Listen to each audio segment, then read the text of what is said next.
بسم اللہ الرحمن الرحیم۔ السلام علیکم۔ وہ سر نام سے تعلق رکھتی تھی، مذہباً ہندو تھی، علی کو ویئر ہاؤس میں ملی تھی، پھر دونوں میں دوستی ہوئی جو جلد ہی محبت میں بدل گئی۔ علی نے شادی کی شرط رکھی کہ پہلے تم مسلمان ہو جاؤ۔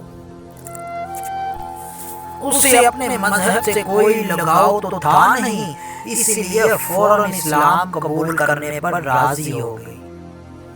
علی اسے ایک بار مسجد میں لے گیا جہاں مولوی صاحب نے اس سے عہد لیا کہ وہ کبھی شراب نہیں پیے گی، زنا نہیں کرے گی، جھوٹ نہیں بولے گی، وغیرہ وغیرہ۔ اس نے خوش دلی سے سب وعدے کیے اور کلمہ حق کہہ کر اسلام میں داخل ہو گئی۔ جب مولوی صاحب نکاح پڑھانے لگے تو اس نے ایک عجیب بات کہہ ڈالی جسے سن کر سب حیران ہوئے۔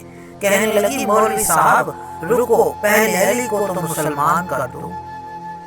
مولوی صاحب بولے، بیٹا علی تو پہلے سے ہی مسلمان ہے۔